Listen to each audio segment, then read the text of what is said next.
स्वर ज्ञान ऐसा क्या है जो जीवन को बदल देता है? माँ पार्वती ने भगवान शिव से ये पूछा कि हे महादेव, आप इस पूरी दुनिया को कंट्रोल कैसे करते हैं? तो महादेव ने कहा कि हे देवी, मैं कुछ कंट्रोल नहीं करता, मैं तो सिर्फ लोगों की सांसों को कंट्रोल करता हूँ। तो जो स्वर है ना, स्वर का मतलब होता है सांस, और विज्ञान मतलब विज्ञान, तो साइंस ऑफ ब्रीदिंग।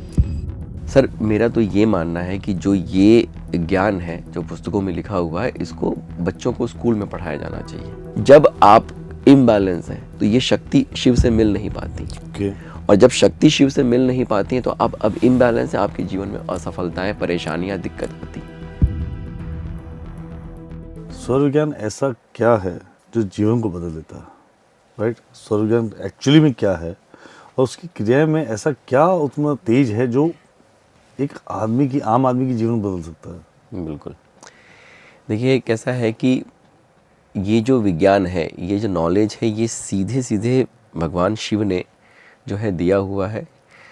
तो माँ पार्वती ने भगवान शिव से ये पूछा कि हे महादेव, आप इस पूरी दुनिया को कंट्रोल कैसे करते हैं? तो महादेव ने कहा कि हे देवी, मैं कुछ कंट्रोल नहीं करता, मैं तो सिर्फ लोगों की सांसों को कंट्रोल करता हूँ। तो जो स्वर है ना, स्वर का मतलब होता है सांस, और विज्ञान मतलब विज्ञान, तो साइंस ऑफ ब्रीदिंग।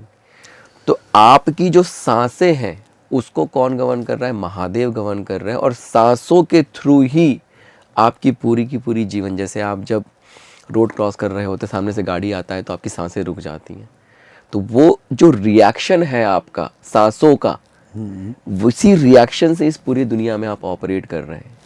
तो फिर माँ पार्वती ने कहा, तो भगवान आप ये बताइए कि अगर आप सबकी सांसों से जुड़े हुए हैं तो कोई ऐसा ज्ञान दीजिए इसके माध्यम से कि लोगों का भाग्य बदल सके।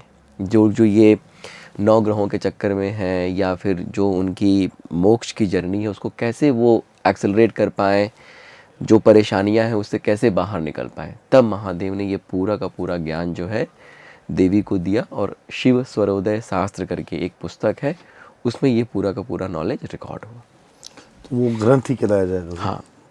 तो स्वर विज्ञान एक्चुअली शिव जो हमारे सांसों को, हमारे स्वरों को, हमारे ब्रीथ को कंट्रोल करता है, राइट? तो कंप्लीट जो शिव जी हमें कंट्रोल करते हैं, तो क्या वो सिर्फ सांस, प्राण वायु जिसको हम बोले, हम जो हमारी ऊर्जा है, जो हमारा जीवन है, जो मतलब उसी के लिए है, या वो मृत्यु के लिए है? वो सही में हमें प्लेनेट की उस पोजीशन से बाहर निकालने की ताकत भी रखता है? देखिए, शिव मतलब क्या? शिव मतलब चेतना है ना। अगर जो हमारा कॉन्शियसनेस है, शिव को आप कह सकते हैं कि जो आपके अंदर की समझदारी है वही शिव है। ठीक, मतलब मैं जागृत हूँ जो शिव। हाँ, अगर आप समझदार हैं तो आपके अंदर शिव जागृत है। अगर आप समझदार नहीं हैं तो अंधकासुर जागृत है ना। शिव का अंधकासुर से युद्ध हुआ था। इसका क्या सिग्निफिकेंस है? अंधकासुर मतलब क्या, कि जो आपके अंदर एक डार्क एनर्जी है, या तो वो प्रभावित करेगी आपको, या तो शिव रहेंगे। अगर शिव हैं तो आप समझदार हैं। और शिव आएंगे कैसे? तो शिव सांसों के माध्यम से ही आपके जीवन में आएंगे। इसको थोड़ा सा और समझते हैं कि जैसे हमारा जो अर्थ है उसमें 70% वाटर है। बिल्कुल ऐसा। हमारे शरीर में भी 70% वाटर है। 100%, 70% पूरा वाटर। और आप ये देखेंगे कि जो हमारा जो कैलेंडर है ना, वैदिक कैलेंडर, वो किस पे डिपेंडेंट है? मून पे, पूरा मून पे। अब सोचिए, क्यों हम लोगों ने मून को ही क्यों पकड़ा?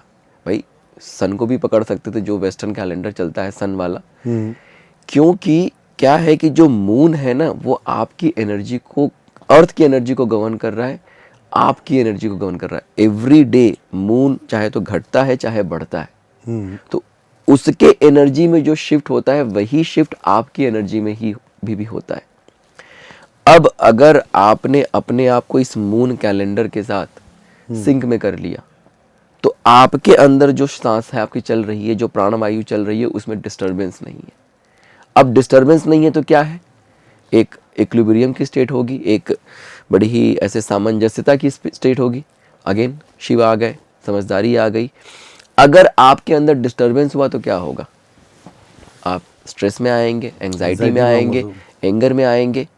तो ये जो सांसों का पूरा विज्ञान है, ये एक तरह से आप कह सकते हैं कि जो हमारा मून कैलेंडर या लूनर एनर्जी जिसको हम कहें, उसके साथ आप कैसे सिंक में आएंगे ताकि आपकी ऊर्जा में परिवर्तन ना हो, आप एक सामान्य स्थिति में बने रहे, उसकी बात होती है। इतना इम्पोर्टेंट चीज़ है तो ये हमें सिखाई नहीं गई कभी, बिल्कुल नहीं सिखाई गई। और ये ज़रूरी भी है। बिल्कुल सर, मेरा तो ये मानना है कि जो ये ज्ञान है जो पुस्तकों में लिखा हुआ है, इसको बच्चों को स्कूल में पढ़ाया जाना चाहिए। क्योंकि हमने क्या किया, इसको धर्म से जोड़ दिया है, जबकि ये पूरी तरीके से वैज्ञानिक है। आप ये सोच के देखिए कि एक बच्चा जिसकी एनर्जी बचपन से ही हर तरीके से फिक्स की जा रही है, उसकी एनर्जी में वो डिस्टर्बेंस नहीं आ रहा है, तो वो कैसा, मतलब उसका क्या ओवरऑल ट्रांसफॉर्मेशन रहेगा। Full of successful life growth होगा सर, है ना, क्योंकि बिल्कुल बैलेंस होके वो जीवन में आगे बढ़ रहा है। ठीक है, अब क्या होता है, बच्चों के अंदर बहुत ज़्यादा एंग्जाइटी आ गया, स्ट्रेस आ गया, परेशानियां आ गई, उनसे वो बच सकते हैं। हम लोग योगा को बहुत इंपॉर्टेंस देते हैं, लेकिन योग का क्या मतलब है? योग का मतलब है जो स्वर विज्ञान है ना, इसमें भी एक चीज़ है स्वर योग और स्वर विज्ञान। तो जो ये योग है ना, ये यूनियन, जो आपकी एनर्जी है वो एनर्जी बैलेंस रहे। यूनियन का मतलब क्या हुआ? संगठित। यूनियन किसका यूनियन होता है? जब हम पैदा होते हैं तो शिव हमारे यहाँ पे एस्टेब्लिश जाते हैं, और साइंस भी कहता है कि जो आपका फ्रंटल लोब है ना, अगर ये एक्टिव है तो आप समझदार, आपका डिसीजन लेने का जो क्षमता है वो अच्छा है, और जो शक्ति है वो हमारे मूलाधार पे चली जाती है। ठीक, मतलब शिव शक्ति अलग अलग है। जब आप इनहेल करते हैं तो यही शक्ति उठ के शिव से मिलती है, इसी को यूनियन कहा जाता है। ठीक है, जो योग जो हम करते हैं ना, प्राणायाम करते हैं, चाहे कोई भी क्रिया करते हैं, तो उसमें भी यही घटना घटती है। अगर ये घटना ना घटे तो जीवन में आपके सफलता नहीं आएगी। जो ये घटना घट रही है, मतलब आपकी जो ऊर्जा बैलेंस हम कहते हैं, उसमें क्या होता है कि यहाँ से शक्ति उठती है, यहाँ जाके मिलती है। जब आप इम्बैलेंस है तो ये शक्ति शिव से मिल नहीं पाती है, और जब शक्ति शिव से मिल नहीं पाती है तो अब इम्बैलेंस है, आपके जीवन में असफलताएं, परेशानियां, दिक्कत आती है। तो ये इतनी इंपॉर्टेंट चीज़ जो है, योग में आप प्राणायाम सिखा रहे हैं, आप योगासन सिखा रहे हैं, लेकिन उसका असली पर्पस क्या है योग का? हम खाली उसको ना फिजिकल एस्पेक्ट्स दिले, हाँ स्वस्थ रहेंगे, लेकिन कहाँ तो योग जा रहा है ना। योग का मतलब क्या हुआ? क्यों फिर हम योग क्यों कह रहे हैं ना? हम कुछ और कह देते, कसरत कह देते, एक्सरसाइज कह देते। भाई योग ही क्यों कह रहे हैं?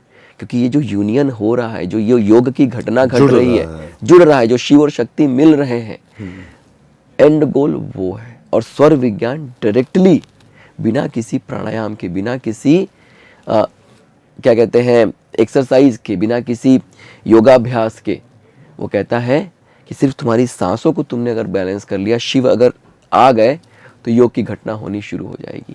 एवरी ब्रेथ, आप रोज सुबह 1 घंटा योग करते हैं, अरे भगवान ने तो ये कह दिया कि तुम अगर स्वर विज्ञान समझ गए तो हर सांस वो अपॉर्चुनिटी है कि योग की घटना घट रही है। 24/7 योग की घटना घट रही है जीवन में।